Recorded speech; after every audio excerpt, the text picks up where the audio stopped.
اب صدارتی خطاب کے لیے میں گزارش کرتا ہوں صدر محترم جناب مولانا محمد رحمانی سنابلی مدنی حفظہ اللہ تعالی سے کہ وہ صدارتی خطاب سے نوازیں۔ السلام علیکم ورحمۃ اللہ وبرکاتہ۔ بسم اللہ الرحمن الرحیم، الحمد للہ رب العالمین، والصلاة والسلام علی رسولہ الکریم محمد وعلی آلہ واصحابہ اجمعین، اما بعد۔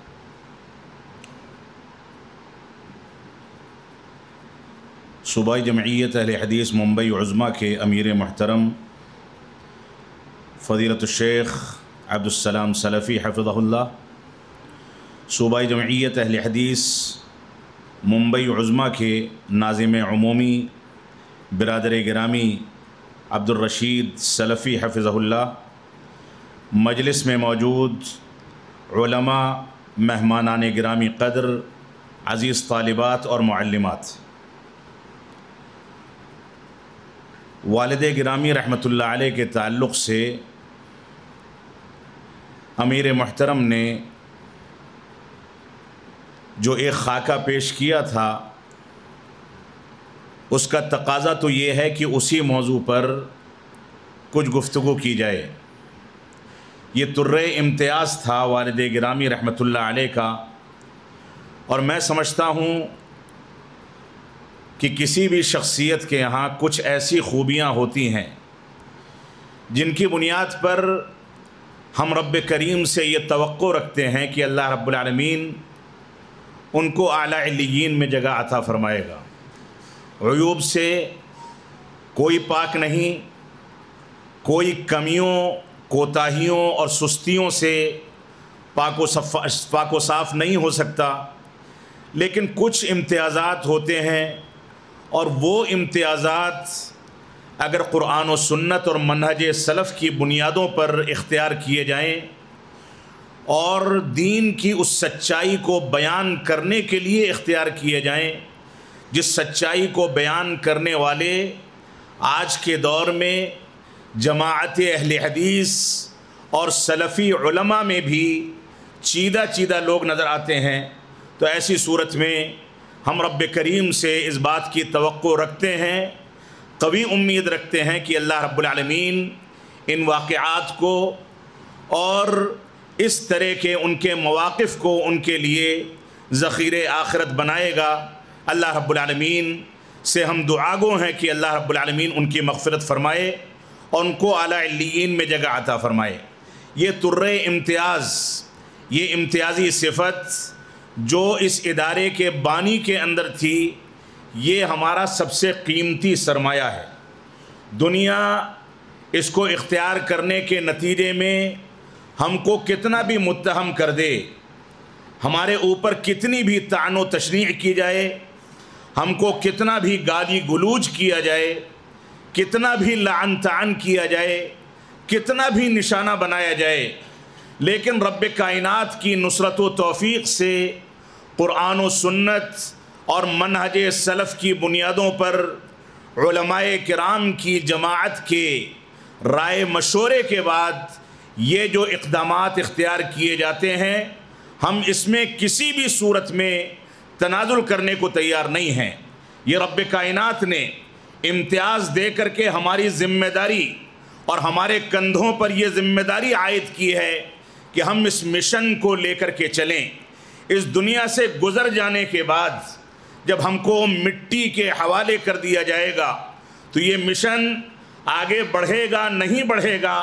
یہ رب کائنات اس کے بارے میں توفیق دینے والا ہے، لیکن جب تک ہمارے اندر سانسیں لینے کی قدرت اور طاقت رب کائنات نے دی ہے، تو یہ سانس لینا، یہ طاقت اختیار کرنا، یہ قوت گویائی، یہ قلم کی طاقت، یہ دفاع منہج سلف، یہ ساری کی ساری چیزیں اسی رب کائنات کی توفیق کے نتیجے میں ہیں، جس رب کائنات نے اس امتیاز کو اختیار کرنے کی ذمہ داری علماء سلف اور جماعت اہل حدیث کے افراد کے کندھوں پر ڈالی ہے۔ لہٰذا اس سلسلے میں میں صراحت کرنا چاہوں گا، اور یہ بات تمہید میں اس وجہ سے کہنا ضروری ہے کہ آج کے مہمان ذی وقار فضیلت الشیخ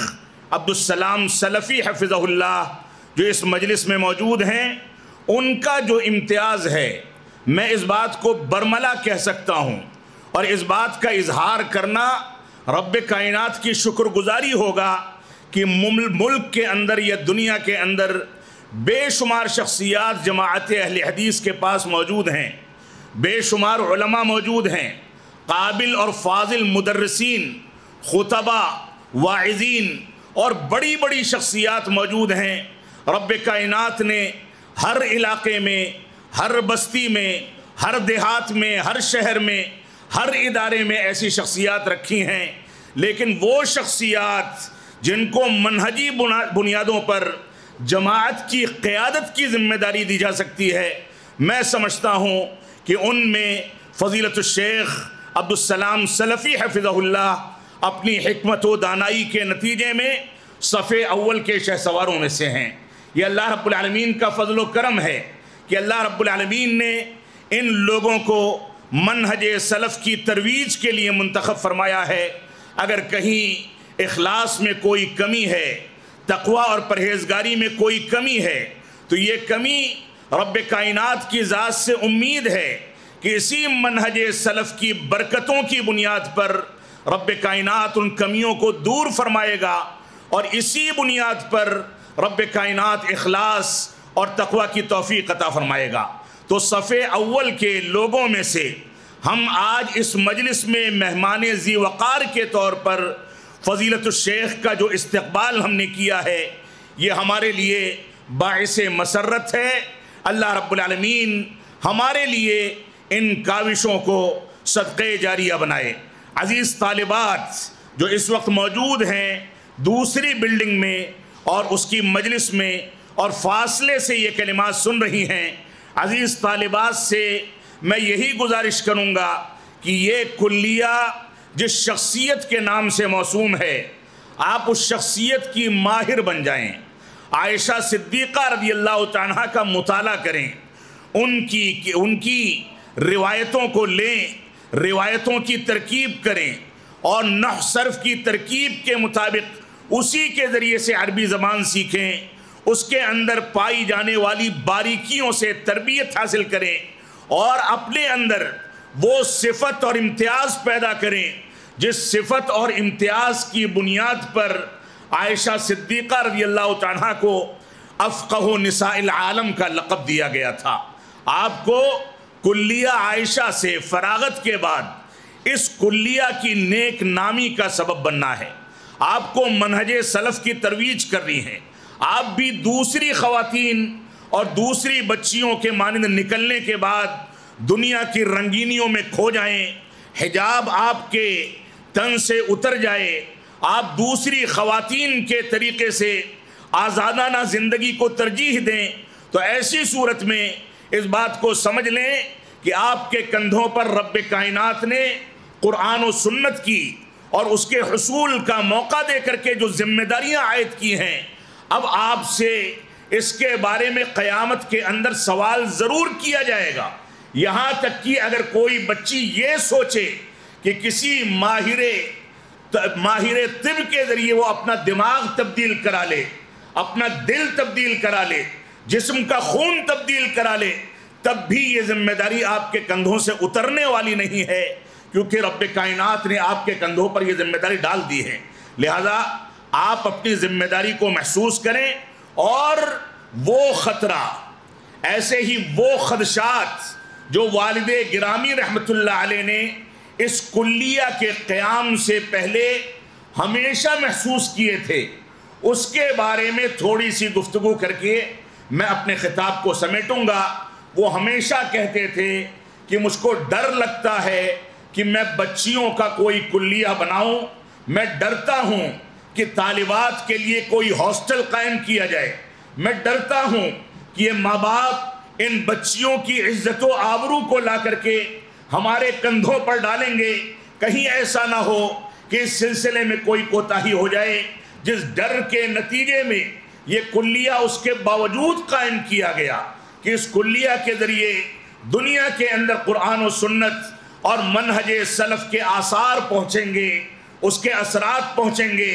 وہ ڈر بھی آپ کے سامنے ہونا چاہیے کہ یہاں آنے کے بعد کہیں ایسا نہ ہو کہ آپ شرم و حیا کی چادر کو چھوڑ دیں۔ منہج سلف قرآن و سنت کے قیمتی سرمایے کے بعد ہماری بچیوں کے لیے سب سے قیمتی سرمایہ ان کی عزت، ان کی حیا اور حیا کی چادر، ان کا حجاب ہے۔ اس حجاب اور حیا کے ساتھ یہ بچیاں دنیا کے سامنے امتیاز حاصل کریں۔ خواتین کے لیے جو شرائط اور جو حدود ذکر کیے گئے ہیں، ان حدود میں اور حدود کے دائروں میں رہتے ہوئے وہ دعوت و تبلیغ کا فریضہ خواتین کے درمیان انجام دیں اور دعوت و تبلیغ کا ایک انقلاب کھڑا کریں۔ اور سب سے پہلے جو ماں بننے والی بچیاں ہیں، ابھی وہ کسی کی بہن ہیں، کسی کی بیٹی ہیں، آگے چل کے وہ کسی کی بہو بنیں گی، کسی کی ماں بنیں گی، کسی کی بھابھی بنیں گی، کسی گھر کی زیب و زینت بنیں گی۔ اس کے باوجود بھی آپ کی ذمہ داریاں وہاں کی خواتین اور متعلقہ جو بھی خواتین آپ کے ساتھ زندگی گزارتی ہیں، ان کی اسلامی تربیت، ان کی اصلاح کی ذمہ داری آپ کے کندھوں پر ہمیشہ عائد ہوتی ہے۔ لہذا آپ آئیڈیل بن کر کے زندگی گزاریں اور آئیڈیل بنیں۔ عائشہ صدیقہ رضی اللہ عنہا کو سامنے رکھتے ہوئے، امہات المؤمنین اور رسول اکرم صلی اللہ علیہ وسلم کی بیٹیوں کو سامنے رکھتے ہوئے، تو یہ کردار ہماری بچیوں کا ایک امتیازی کردار ہونا چاہیے۔ ڈاکٹر ذاکر نائک صاحب کی گمراہیوں کا تذکرہ اشارتاً یہاں کیا گیا، اور میں سمجھتا ہوں اس واقعے کو تقریباً 23 سال گزر چکے، 23 سال اس واقعے کو گزر چکے۔ 23 سال کے بعد بھی یہ واقعہ ایسے ہی زندہ ہے جیسے گویا ڈاکٹر ذاکر نائک صاحب منہج سلف پر ابھی اسی مجلس میں حملہ کر رہے ہوں اور والد گرامی رحمت اللہ علیہ کی غیرت بیدار ہو اور وہ اٹھ کر کے اس کا دفاع کریں۔ یہ چند واقعات یا منہجی غیرت کی بنیاد پر اٹھائے گئے چند اقدامات، یہ انسان کی زندگی کی ترقی، نیک نامی اور آخرت کی سرفرازی اور آخرت کی کامیابی کے لیے کافی ہوتے ہیں۔ اس وجہ سے اپنے اندر امتیاز پیدا کریں، منہجی غیرت پیدا کریں، اور اس بات کو سمجھیں کہ آج ترقی یافتہ دور میں جس دور کو بڑے بڑے ذہنوں کے ذریعے سے ترقی یافتہ دور کہا جاتا ہے، اس دور میں بھی سب سے زیادہ جس کو نشانہ بنایا جا رہا ہے وہ خواتین ہیں، اور خواتین کے درمیان سب سے زیادہ جن خواتین کو نشانے پر رکھا گیا ہے وہ مسلم خواتین ہیں۔ آپ دیکھیں دنیا کے اندر آزادی نسواں کا نعرہ انہی مسلم خواتین کو گمراہ کرنے کے لیے، مساوات کی بات انہی مسلم خواتین کو نشانہ بنانے کے لیے، طلاق ثلاثہ کا مسئلہ، اسی طریقے سے مساجد کے اندر خواتین کے داخل ہونے یا نہ داخل ہونے کے مسائل، اس میں اگرچہ شرعی تفصیل ہے لیکن مقاصد اس کے پیچھے کچھ اور ہیں، اور ان کو نشانہ بنا کر کے مساوات کی بات کر کے آج بھی متحدہ امریکہ کے اندر ایسے واقعات پیش آ رہے ہیں کہ مسلم خواتین کے لیے باقاعدہ اسلام دشمن طاقتوں کی جانب سے باقاعدہ مستقل مسجدیں تعمیر کی جا رہی ہیں، ان میں خواتین خطبہ دیں، خواتین دروسوں اور محاضرات کا اہتمام کریں، خواتین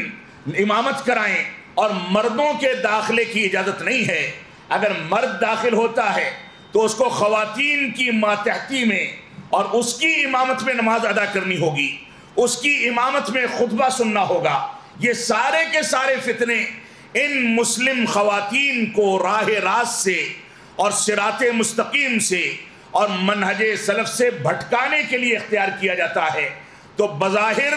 شیطان کے ہتھ کنڈے، اسلام دشمنوں کے ہتھ کنڈے بظاہر جو بڑے خوبصورت نظر آتے ہیں، جس میں بھائی چارہ کا نعرہ دیا جاتا ہے، برابری کا نعرہ دیا جاتا ہے، مساوات کا نعرہ دیا جاتا ہے، خواتین کی آزادی کا نعرہ دیا جاتا ہے، بظاہر بہت اچھے دکھنے والے یہ نعرے ہیں، سلوگنز ہیں، لیکن حقیقت میں اس کے پیچھے کی کہانی اتنی شرمناک اور بے حیائی پر مبنی ہے کہ اس کو خواتین کی آبرو ریزی کیے بغیر آگے نہیں بڑھایا جا سکتا۔ لہذا ہماری بچیوں کی ذمہ داری ہے کہ ان فتنوں کو سمجھیں اور فتنوں کو سمجھ کر کے وہ صحیح انداز کی منہج سلف کے مطابق زندگی گزاریں۔ اور ایک واقعہ اور یاد آتا ہے، ہماری بچیاں بھی شاید سنتی ہوں گی، بڑی بوڑھی خواتین جو گاؤں دیہات میں رہا کرتی تھیں، وہ کہتی تھیں کہ بچی کو خط لکھنا نہیں آنا چاہیے، بچی لکھنا نہیں سیکھنا چاہیے۔ کیوں نہ سیکھے لکھنا؟ کہ اگر یہ لکھنا سیکھ جائے گی تو یہ معاشقہ کرے گی، خطوط لکھے گی، لڑکوں کو خطوط بھیجے گی، اور اس کی اخلاقی حیثیت کمزور پڑ جائے گی۔ اس کے پیچھے پوری تفاصیل ہو سکتی ہیں، اس پر پورا خطاب کیا جا سکتا ہے، لیکن اس کے پیچھے ان خواتین کا جو نیک ارادہ تھا وہ یہ تھا کہ بچیاں اگر لکھنا پڑھنا سیکھ لیں تو بھی اس کا غلط اور ناجائز استعمال نہ کرنے پائیں۔ اس تربیت اور اس چیز کی ضمانت کو سرپرستوں کو حاصل کر کے دنیا کے سامنے پیش کرنا ہوگا۔ تو یہ بچیاں ہمارا سب سے قیمتی سرمایہ ہے۔ یہ بچیاں اگر ماں کی شکل میں نہ ہوں تو باپ کو چوتھا درجہ رسول اکرم صلی اللہ علیہ وسلم نے ماں کے بالمقابل دے رکھا ہے۔ یہ مائیں، یہ بچیاں، یہ خواتین اگر معاشرے کا حصہ نہ ہوں، ان کو مقام نہ دیا جائے، ان کو وقار نہ دیا جائے، ان کو عزت نہ دی جائے، اور ان کو ان کے اختیارات کے مطابق اختیارات نہ دیے جائیں، تو ایسی صورت میں یہ معاشرہ تباہ ہو کر کے ختم ہو جائے گا۔ آپ دیکھیں انبیاء کی تربیت میں، ائمہ کی تربیت میں، محدثین کی تربیت میں، اور ماضی میں اسلاف امت کی جو بھی شخصیات گزری ہیں، ان کی تربیت میں ان خواتین کا، ان ماؤں کا جو کردار رہا ہے وہ کردار غالباً مردوں کا نہیں ہو سکتا۔ اس وجہ سے خواتین کو، ہماری بچیوں کو، ہماری معلمات کو اپنے مقام کو سمجھنا چاہیے، اپنی ذمہ داریوں کو محسوس کرنا چاہیے، اور اس بات کو سمجھنا چاہیے کہ موجودہ پرفتن دور میں آپ کو سب سے زیادہ نشانہ بنایا جاتا ہے، لہذا آپ کو سب سے زیادہ مضبوطی کے ساتھ، استحکام کے ساتھ ان فتنوں کا سامنا کر کے آنے والی نئی نسل کی اسلامی تربیت کرنی ہے، اور آپ کو پوری مضبوطی کے ساتھ کھڑے ہو کر کے معاشرے کی اصلاح اور معاشرے کی اسلامی تربیت کے لیے ایک نمایاں کردار ادا کرنا ہے۔ رب کائنات ہماری بچیوں کو، ہماری معلمات کو ان باتوں کی توفیق عطا فرمائے۔ میں شکر گزار ہوں مہمانان گرامی قدر کا کہ ان لوگوں نے ہماری بچیوں کے لیے تھوڑا سا وقت نکالا۔ اللہ رب العالمین ہم سب کے لیے ان کاوشوں کو صدقے جاریہ اور باعث سعادت بنائے۔ وصلی اللہ علی نبینا محمد وعلی آلہ وصحبہ وسلم۔ والسلام علیکم ورحمۃ اللہ وبرکاتہ۔